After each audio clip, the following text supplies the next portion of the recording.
Alrighty, now we've got one more set of notes, and they are translating inequalities. We're doing it just like we did with equations, it's just now we have different signs in the middle. So go ahead and glue in the first one where it talks about Tyler buying some movie tickets.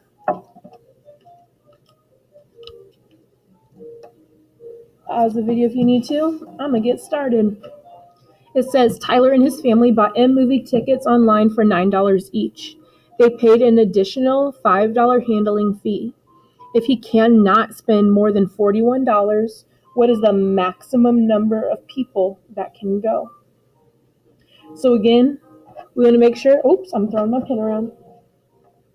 We want to make sure that we use cubes to help us pull out all that important information. So first, the numbers. We have 9, 41, 5, and there's one more number in there. We talked about this on the last one. Variables are still numbers even though they're letters. So that M is still a number, it's just a variable. Then we need to underline the question. What is the maximum number of people that can go? Then we need to box keywords.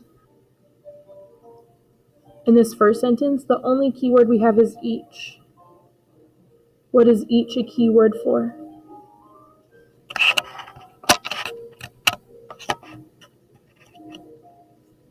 Each is a keyword for multiplication. Sorry, it got a little fuzzy on me.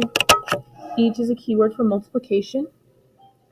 And then what do we have in the next sentence? There's 2. We have additional. What operation is additional? Adding. And then fee. We talked about fee a little bit before. A fee is a one-time number. You only pay a fee one time. You pay to get into a roller coaster amusement park one time. You pay to get into the movie theaters just one time. You pay your electricity bill just one time. That's a fee. All right, so moving on. He cannot spend more than. Cannot spend more than. So does it mean if it's okay if it equals $41? Yeah, it can equal $41. That's okay, because that's not more than $41. Can it be more than $41? No. My number needs to be less than or equal to that $41. So that helps me figure out the sign, and so does the word maximum. Maximum also tells me that 41, I can't go over that. So just like before, we're going to pull out our one-time number, our number with a variable.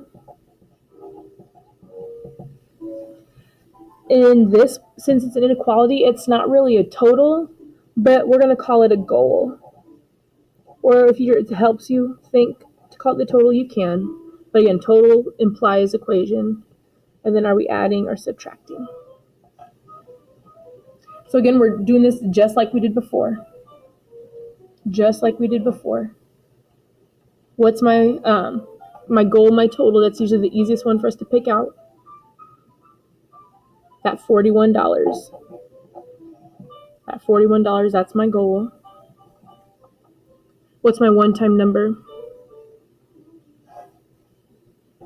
It's that $5 fee. Remember, fees only happen one time. So if you ever see the word fee, that number is going to be your one-time number. And then what's my number with the variable? $9 each.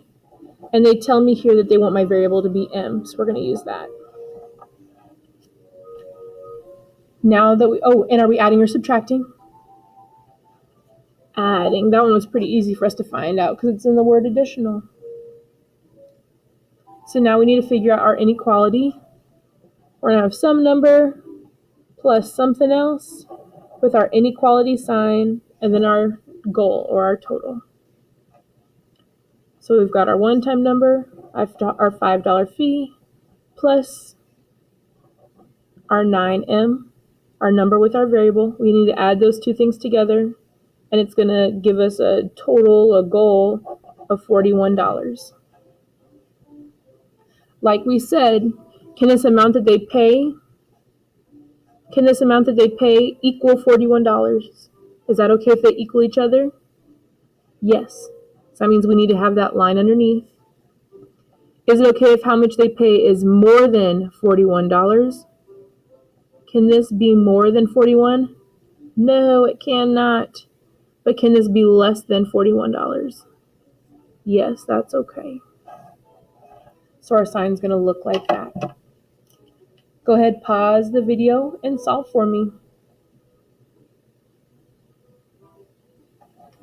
All right, so I got M and 4. Do I flip my sign? No, I do not. Why not? We did not multiply or divide by a negative number. Alrighty, so now that we've got our answer, the question says, what is the maximum number of people that can go? If you say M is less than or equal to 4, you're going to sound crazy.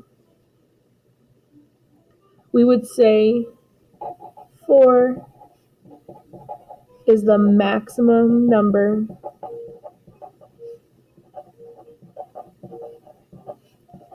of people that can go. That's the maximum number. It's okay if they only take 3 people. It's okay if they only take 2 people. It's okay if just Tyler goes. But they cannot take more than 4 people to go. They don't have enough money for that. Go ahead, draw in your line, and glue in the one about me doing the shopping spree at Nike. If you don't know me, I love Nike. I wear Nike clothes of everything all the time. It makes me happy. Go ahead, glue that in. Pull out the one time, the number with the variable, the goal total, and adding and subtracting on your own. Once you've got that done, check with me before you do your equation. Okay, so the one-time number that you should have pulled out is $150. Those are the shoes that I bought. Your number with the variable should be $25, and then the variable I chose for the shorts was S, because shorts and S starts with the same letter. Your goal, your total, my budget for the month is $300, and we are adding. There is another way that you could set this up. So if yours looks a little bit different than mine, or if your inequality looks a little bit different than mine, come see me because you might be doing it right, just a little bit different way. So go ahead, pause the video, write your inequality, and solve it for me. When you solve that out, you should see that I can buy up to 6 pairs of shorts. I can buy up to 6 pairs of shorts. It's okay if I buy less than 6 pairs. I'll still have extra money left over to buy other things, or I'll have extra money to put back in my bank account. But I cannot buy more than 6 pairs. I can buy 6 exactly. I can buy less than 6, but I cannot buy more than 6.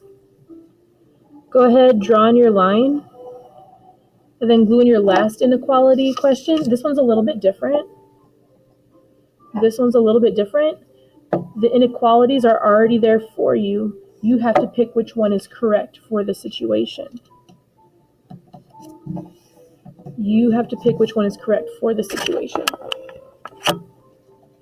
So this one says, Alex has a $40 allowance this week.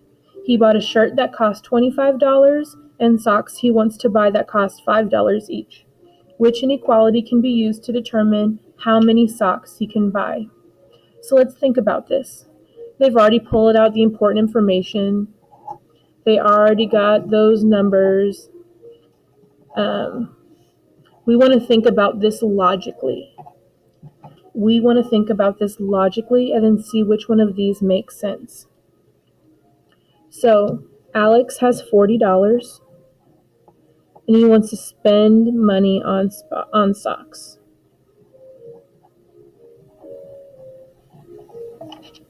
And a shirt, I guess.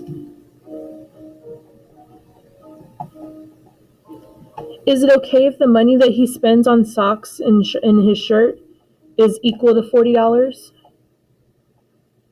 Can the money he spends on socks and shirts equal $40? Yeah.